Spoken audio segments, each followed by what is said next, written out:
Big shout to the ghosts and the ghost sets. On this episode, we talk about Jaydobyns, the only officer to ever infiltrate 81, aka the Hells Angels. He talks about his journey. I seen a whole interview. He talks about how he got in the club, going through a support club. We're gonna break it all down and we get into it on this episode of Demons Row TV. And oh yeah, we ghosting, baby.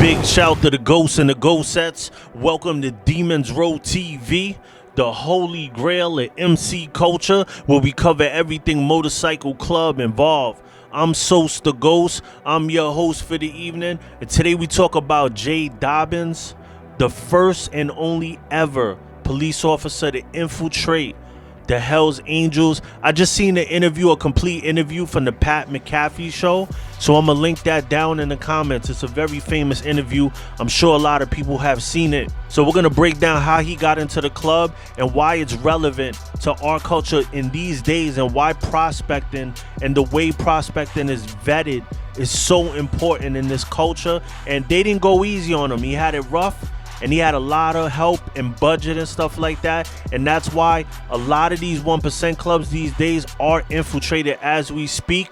But that's why I say a lot of it is not like the mafia, like they consider it like, you know, organized crime or whatever. It's not like that, because if it was, everybody be locked up right now, because these clubs have undercovers in them. And if it was really the way they explain it, all these clubs would be like completely shut down right now, and we would be like Australia.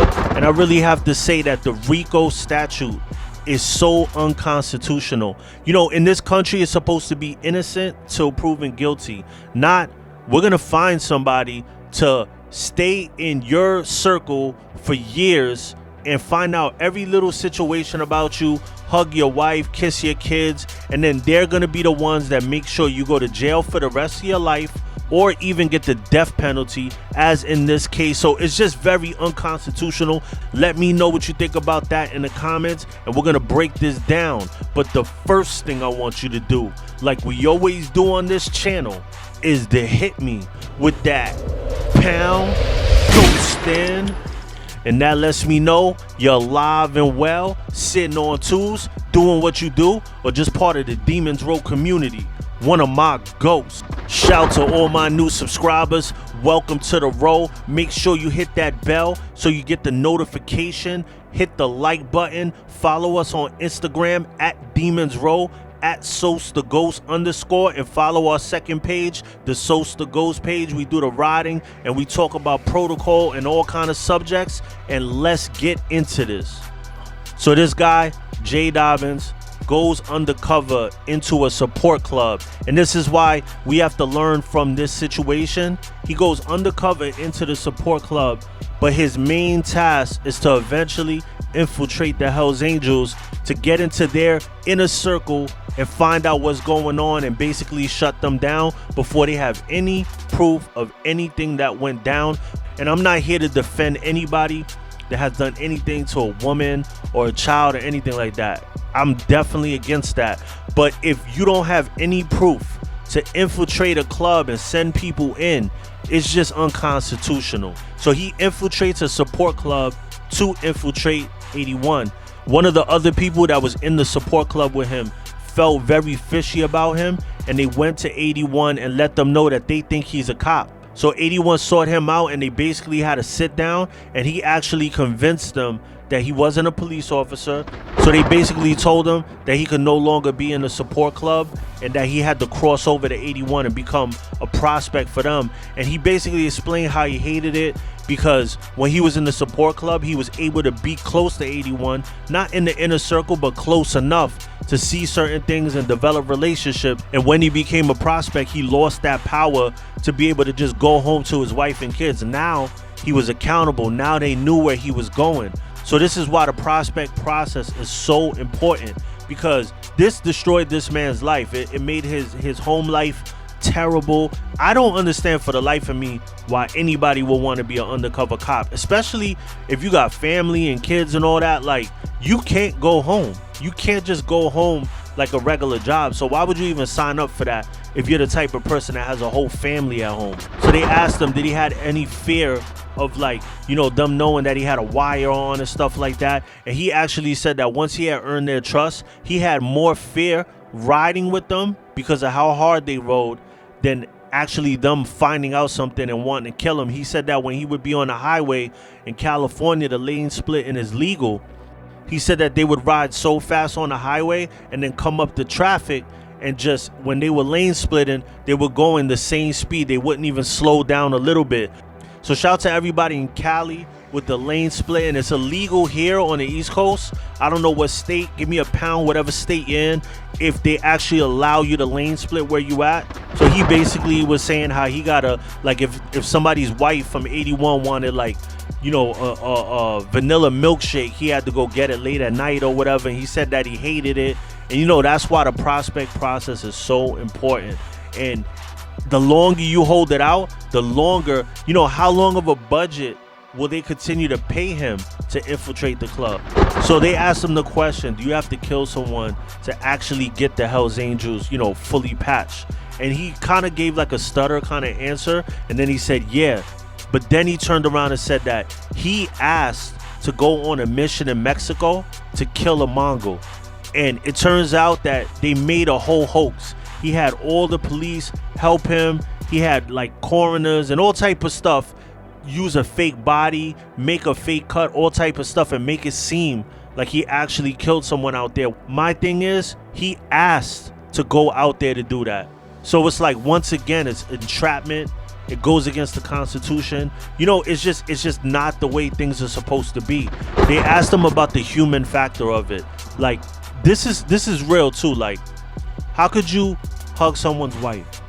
How could you, like, play with someone's kids and then turn around and make sure that they go away for life, or go away for 20 years, 15 years, whatever amount of years you take them away from their family? Like, is there a human factor there, or is there a disconnect? He basically broke it down that some of these people are people that, you know, he would want to hang out with in real life. But the fact is that he got cool with certain people, and then it turned out that they did something to a woman and boot stomped her in their clubhouse and then took her somewhere and cut her head off. So he said he never really connected with them on that level because of things that he know they were capable of. He described it as organized crime, like a crime syndicate. And I have a real problem with that, because I definitely feel that a whole entire club cannot be, you cannot call a whole club a crime syndicate, because it is false to say that everybody together conspires to sell drugs, or everybody together conspires on murders and stuff.